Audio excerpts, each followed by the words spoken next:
Salams and welcome. Another beautiful quotation by Jalaluddin Rumi. The closer I get, the more I see how far I am. Isn't that so beautiful? Sometimes, especially if the journey is long, as you're going, you're traveling on the journey and you think you are getting to the journey, and then you look at it, you look at the road or you look at the GPS and you say, another 500 kilometers to go, and now you're tired. But when you're fresh, that 500 kilometers means nothing. So it all depends on the mindset. Sometimes the journey appears to be short when you're fresh in the morning, but after 1 or 2 hours of traveling on the journey, you start becoming tired.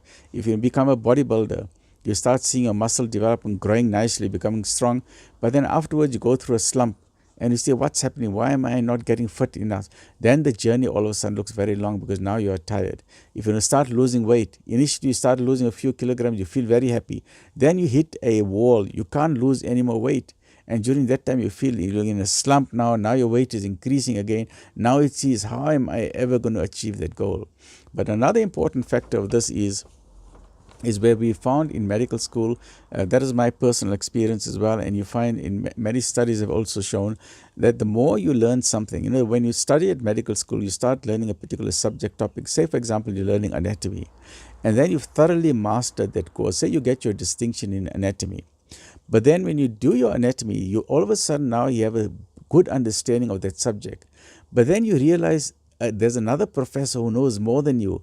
And now there's a specialization that you can go into. And all of a sudden you realize, wow, the subject that I thought I knew so much about is actually very small compared to the vastness of knowledge. Say, for example, you're a cardiology professor or a cardiology specialist. And then initially as a GP, you'll know a lot about the heart. But then if you want to become a cardiologist, as a GP, you'll realize, hey, I know very little about the heart. And then, but then you say the field of heart is so wide. Then when you're a cardiologist, you think you know so much about the heart, but then you say there's someone who knows, if you become a cardiothoracic surgeon, the field is even more vast. So the more you learn about something, you realize how little you actually know. And this also happens in Islam. Sometimes you know a little bit about Islam and you think you know so much, but when you speak to some of the ulama or you speak to some of the academics or some of the scholars, you realize, wow, look at this person. In a few words, that person has given such magnificent words that his knowledge is so vast, and then you realize how little you know. So the lesson for this is always have humility, always be humble, always be in the search for new knowledge, and to realize that I don't know.